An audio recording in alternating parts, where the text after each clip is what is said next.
What's going on, my fellow mutants? Logan Myers here from Cinephellas.com, and I am reviewing X-Men Apocalypse. We're going to say I'm a huge X-Men fan. I have been a fan my whole life since I was a kid. I was into the 90s X-Men cartoon, the trading cards, the comics.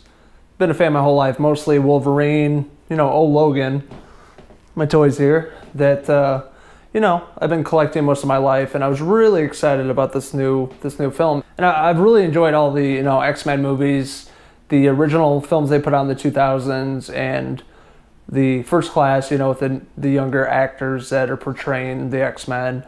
I thought that was really well done as well.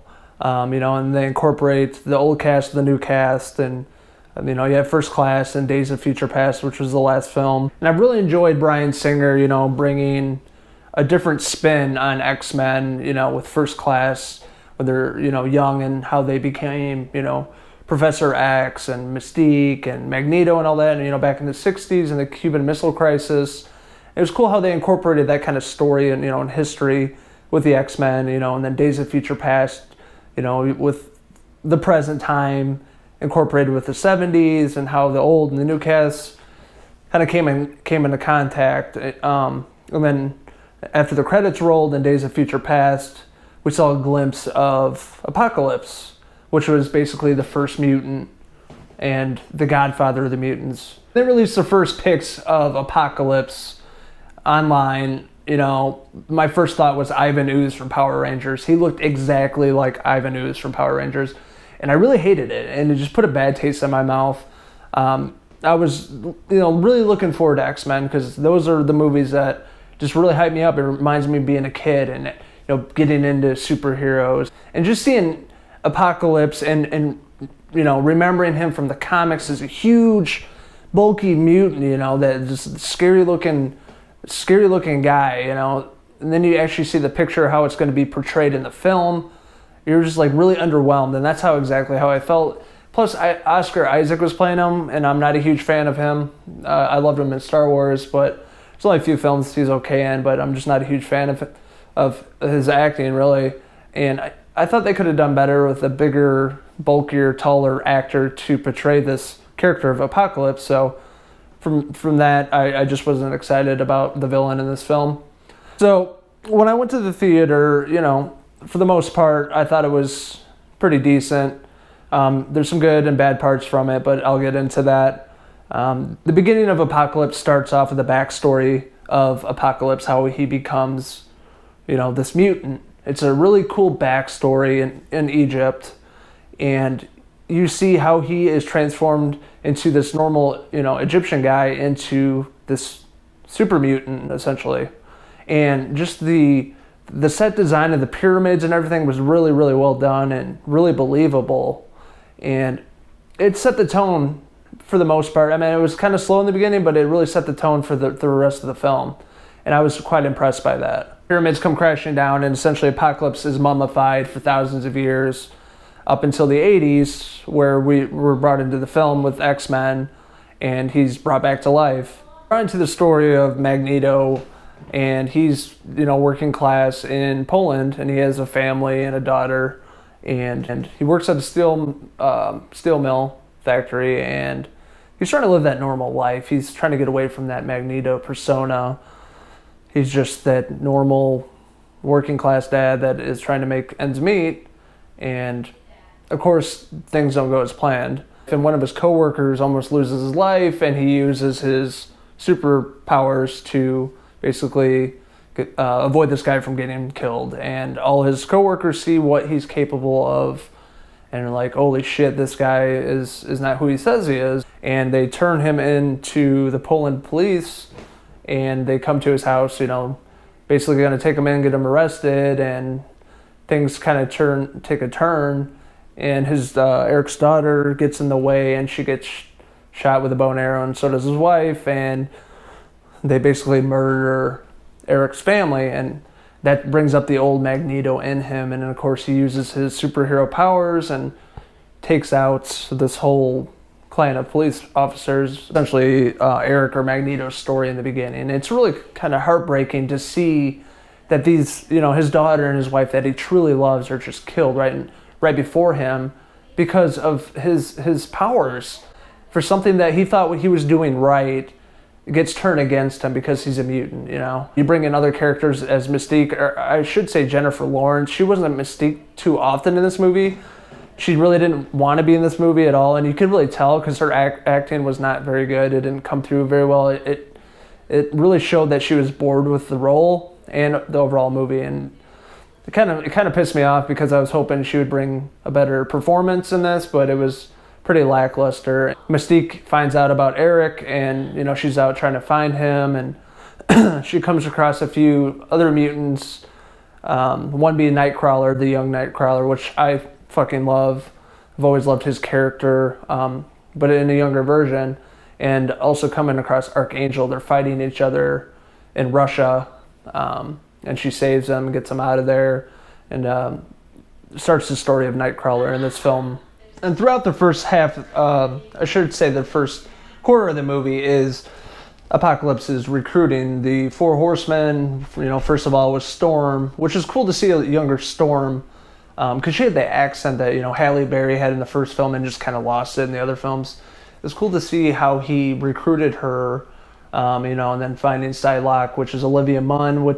And I really wasn't impressed with her character. They kind of built her up in the trailers, but she was just kind of there in the background and had some fight scenes, but didn't really have a lot of dialogue. And then, you know, Archangel, that was in the first part of the film where he was fighting against Nightcrawler, and he was just kind of there too. He didn't have a lot of dialogue. He was just in the background.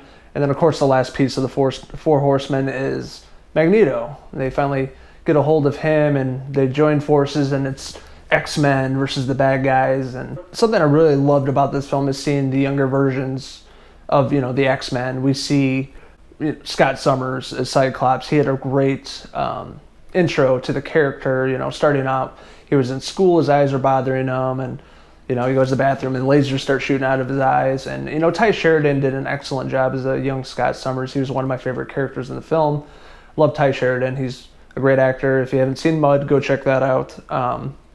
And I was really impressed by Sophie Turner, you know, her from Game of Thrones. And it was cool seeing her without that English accent. And she really pulled off the Jean Grey character with such ease. And, you know, if they do future films with, you know, the X-Men, I hopefully she'll be a part of it, because she was really impressive and another really great addition to this film. Other characters that I really liked was to see Jubilee, for one, you know, from the cartoons. She didn't use any of her superpowers, but she was there, and she had the 80s, you know, yellow jacket, the big hoop earrings, and it was cool that they incorporated her character, you know, to this film. You know, we still had the characters from First Class. We had James McAvoy as Professor X and Nicholas Hoult as Beast.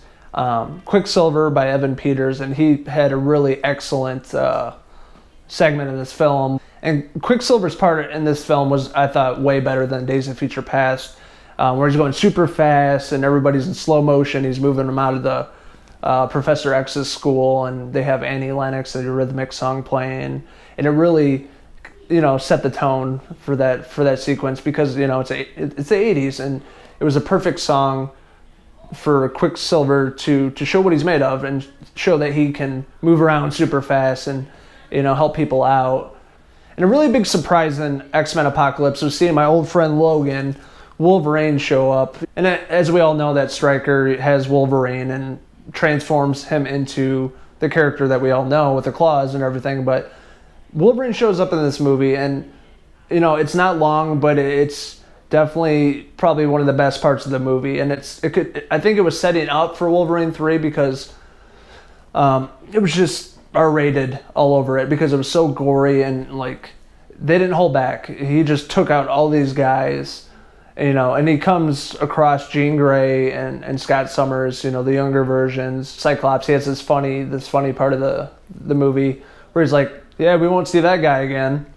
And you see Wolverine run off like an animal into the wilderness. So that was a nice, surprising treat in the film. I wish they would have done more with Wolverine, but I get it. They just wanted a little cameo in there, and it worked perfectly. And probably one of the most standout points of the film, in my opinion. And the thing with X-Men Apocalypse, there's so many fucking characters to keep up with. You know, the new class, the old class, there's new characters coming in. And there's just so much going on. And then you have Apocalypse and the Four Horsemen, and the X-Men are coming in. They're trying to take them out because Apocalypse is basically getting rid of everybody.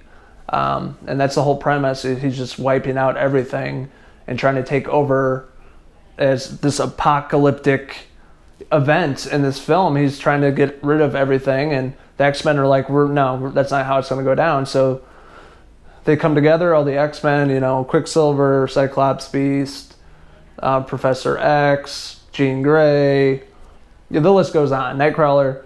They have to take out Apocalypse and the Four Horsemen, and it's building up. It's kind of a slow drag there in the middle, and kind of slow until the ending, the last part of the film. A follower of X-Men is like, and a lot of people are asking, it's like, why doesn't Quicksilver just use his superpowers and just run super fast and just beat the shit out of Apocalypse and be done with it? And that's kind of what happens. Quicksilver has a bigger part in this film, which I really loved.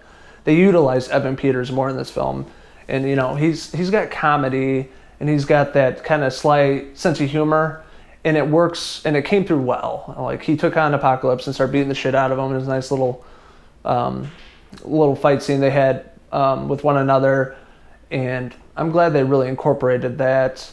And it was also cool to see Professor X, James McAvoy. He's paralyzed on the side in this building, and he has this whole battle sequence because he was gonna get transformed with Apocalypse, and he kind of breaks out of it. The X-Men get him out of there, and he can get into Apocalypse's mind. So there's this awesome fight sequence where Professor X and the really large Apocalypse, he like grows exponentially in his mind, and Professor X just starts beating the shit out of him. And it's the first time we actually see Professor X get some fighting in. He's just always kind of there using his mind. One of the most crucial parts is the end of the film, where you actually see Jean Grey, Phoenix, come through and bring her A game for the X-Men and get rid of these fucks and Apocalypse and the Horsemen. And it's excellent how they did it. The whole CGI effects really worked to their advantage, and I thought it was a really great way to end this whole battle scene. So yeah, there were some good and some bad things about this film. Like I said, I didn't love it. I didn't hate it. It was good. It was probably my least favorite of the new X-Men films because it just kind of fed off the last film, and there was a lot going on, but it was also a slow burn. And the main villain, Apocalypse, I didn't really love. He was really small, and Oscar Isaac did okay. I think they could have done better casting for this specific character. And he was just really small. Like, when they're showing Apocalypse with the other Horsemen, he's the shortest one of them all. And like in the comics, he was huge. Couldn't they use some CGI to make him look bigger, towering over the other characters? I'm like, that's not hard to do. So I was kind of disappointed in that aspect. Some of the other characters I didn't care for. Mystique, Jennifer Lawrence, just wasn't there in this movie, like mentally or physically. She was just there, and her character was really boring, and she was rarely, I think 3 or 4 times she was Mystique in the movie. The good parts of the movie were obviously the X-Men. You have Quicksilver, Evan Peters was phenomenal. Ty Sheridan as Cyclops was a standout character, and Jean Grey, played by Sophie Turner, was excellent. If they continue to do X-Men movies, hopefully they incorporate those characters into the next film. There's some other things I noticed in this film. Like in the trailers, they showed a lot more of like the Nightcrawler and Cyclops and Jean Grey, like going to the mall and like going to the record store, but it's not in the actual film, so I don't know what the hell they did with that. Maybe deleted scenes in the Blu-ray, I don't know. But I would have liked to seen more of that, and thrown in more 80s references. I mean, there were some, but just not as much as I had wanted in this film. And also there's a lot of great comedy in this, and there's some really great one-liners. One where the young X-Men are going to the movies. They're coming out of Star Wars Return of the Jedi, and they make a joke about how they say the third movie is always the worst. They're poking fun at Return of the Jedi, but are they poking fun at X-Men 3 or Apocalypse? So that was kind of funny. They threw in some comedy as well. I'm giving X-Men Apocalypse a 3 out of 5 hair pieces. Until next time, Cheers.